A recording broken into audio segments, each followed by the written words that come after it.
अस्सलाम वालेकुम guys. 12th physics chapter number 3 kinetic theory of gases and radiation का part 4।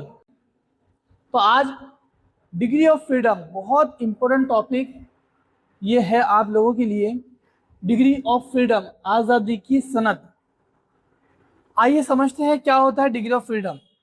देखिए, इसमें हमको 3 तरह के डिग्री ऑफ फ्रीडम देखने को मिलते हैं। फर्स्ट है ट्रांसलेशनल, सेकंड है रोटेशनल एंड थर्ड है वाइब्रेशनल। 3 तरह के डिग्री ऑफ फ्रीडम आज़ादी की सनद हमको मिलती है। देखो, मान लो कि कोई पार्टिकल है, ठीक है।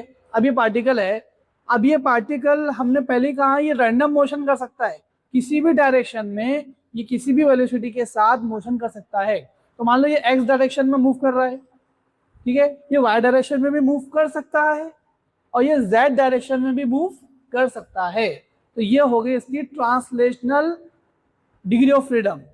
यानी ये खती तौर पर, चाहे एक्स खत हो, चाहे वाई खत हो, चाहे एक्स एक्सिस, वाई एक्सिस या जेड एक्सिस, किसी भी एक्सिस के अलोंग ये रोटेट कर सकता है, ये मूवमेंट कर सकता है। ओके, तो ये होगी ट्रांसलेशनल यानी खती। डी ऑफ इसके खती हो जाएगी, ट्रांसलेशन हो जाएगी।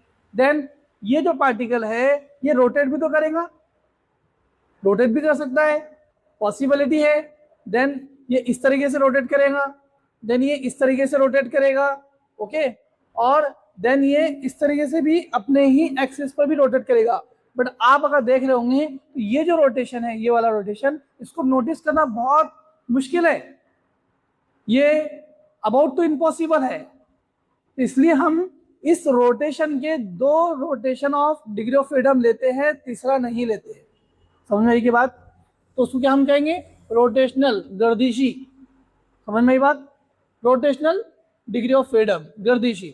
तीसरा है वाइब्रेशनल। अगर कोई पार्टिकल नॉन रिजिड है और वो वाइब्रेट भी तो करेगा, अगर वाइब्रेट कर रहा है, इर्तियाश कर रहा है, तो उसकी इर्तियाश की भी तो डिग्री ऑफ फ्रीडम होगी। तो ये 3 तरह के डिग्री ऑफ फ्रीडम हमको ऑब्जर्व करना है। तो मान लो सबसे पहला जो डिग्री ऑफ फ्रीडम है हमारा, वो है मोनो एटॉमिक पार्टिकल। ऐसा पार्टिकल जिसका एक ही एटम हो, only one atom, mono atomic particle. अब मोनो एटॉमिक पार्टिकल अगर है, जैसे Ni हो, He हो, तो इसका डिग्री ऑफ फ्रीडम क्या क्या होगा? तो इसका डिग्री ऑफ फ्रीडम सबसे पहले तो देखो, X axis, Y axis and Z axis, 3 axis पर ये ट्रांसलेशनल मोशन कर सकता है। तो ये हो जाएगा 3 ट्रांसलेशनल।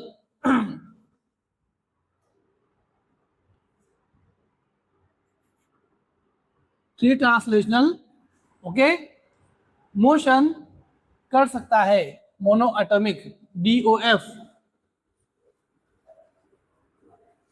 समझ में आई की बात?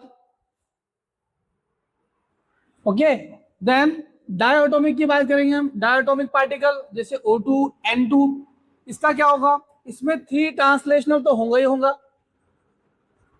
ट्रांसलेशनल प्लस इसमें चूंकि डायटोमिक है तो इसका रोटेशन भी हमको ऑब्जर्व करने को मिलेगा। तो रोटेशनल भी हमने कितना कहा? 2 रोटेशन हमको देखने को मिलेगा। 3 क्यों नहीं मिलेगा? क्योंकि उसके खुद के एक्सिस पर जब वो रोटेट करेगा तो हमारे लिए उसको ऑब्जर्व करना बहुत मुश्किल हो जाएगा। 2 XYZ पर तो कर पाएगा वो, और YZ पर तो हमको ऑब्जर्व करने को मिल जाएगा, लेकिन X एक्सिस पर, खुद के एक्सिस पर जब वो मूव करेगा, मूवमेंट करेगा, तब हमको समझ में नहीं आएगा, हम उसको ऑब्जर्व कर नहीं सकते। दैट्स वाई हम उसको 3 नहीं लेकर 2 ही लेंगे। 2 rotational DOF, rotational DOF, degree of freedom, degree of freedom. समझ में आया क्या? ये डायटोमिक हो गया रिजिड बॉडी के लिए। किसके लिए? रिजिड बॉडी के लिए। एक फिक्स बॉडी है, रिजिड बॉडी है, उसके लिए। अगर बॉडी नॉन रिजिड हो तो फिर क्या होगा? अगर बॉडी नॉन रिजिड हो तो उसमें 3 ट्रांसलेशनल प्लस 2 रोटेशनल प्लस, अब चूंकि नॉन रिजिड है इसमें वाइब्रेशन होगा, 1 vibrational DOF, degree of freedom भी होगा। अगर नॉन रिजिड बॉडी रही तो 3 ट्रांसलेशनल, 2 रोटेशनल, 1 वाइब्रेशनल DOF भी उसमें रहेगा। देन लास्ट वाला हमारे पास में पॉली एटॉमिक पार्टिकल। पॉलीएटॉमिक यानी बहुत सारे कसीर तादाद में अगर उसमें एटम हो, जौहर हो, तो फिर क्या होगा, अब इसको जो स्ट्रक्चर है ना, ये स्ट्रक्चर 3D बन जाएगा। ओके, मान लो मैं आपको बताता हूँ, ठीक है, ये हो गया हमारा बिल्कुल एक पार्टिकल, एक मूवमेंट कर रहा है, ठीक है, ये डॉट है, हमको समझ में आ गया। अब ये हो गया 3D, ये पॉलीएटॉमिक हो गया। अब इसको देखो, मूवमेंट इसका इस तरीके से करेंगे तो भी आप ऑब्जर्व कर पा रहे हैं, इस तरीके से भी ऑब्जर्व कर पा रहे हैं, ठीक है, और इस तरीके से अगर करूँगा तो भी आप इसको ऑब्जर्व कर पा रहे हैं। इस तरीके से भी अगर ये ट्रांसलेशनल करेंगे तो भी ऑब्जर्व हो रहा है, ऐसे भी ऑब्जर्व हो रहा है, और अगर वाइब्रेट करेंगे तो भी ऑब्जर्व हो रहा है। इसका मतलब पॉलीएटॉमिक के अंदर 3 ट्रांसलेशनल प्लस, जब हम 2 रोटेशनल लेते थे, यहां पर 3 रोटेशनल लेना पड़ेगा, क्योंकि अब बॉडी 3 डायमेंशनल हो गई है, इसलिए अब इसके तीनों भी रोटेशन को ऑब्जर्व करना इजी हो जाएगा। तो 3 रोटेशनल, ठीक है। और वाइब्रेशनल, अब वाइब्रेशनल भी इसमें 2 कंडीशन है, ठीक है। अगर हमारा ये जो पॉलीएटॉमिक पार्टिकल है, अगर रिजिड बॉडी है तो वाइब्रेशन नहीं होगा, और नॉन रिजिड हो तो उसमें भी क्या होगा, वाइब्रेशन होगा। इसलिए हम इसको 1 2 3 नहीं लिखकर हम बोलेंगे सिर्फ एफ वाइब्रेशनल, एफ। कि अगर नॉन रिजिड रहा तो इसके अंदर हम इसकी वैल्यू पुट कर देंगे, और अगर रिजिड रहा तो फिर एफ 0 हो जाएगा। अगर रिजिड बॉडी रही तो एफ की वैल्यू क्या हो जाएगी, 0 हो जाएगी, फिर वाइब्रेशनल मोड नहीं रहेगा। और अगर नॉन रिजिड बॉडी रही तो उसके अंदर फिर वाइब्रेशन होगा, तो वाइब्रेशन की इंटेंसिटी हम यहाँ पर लिख देंगे।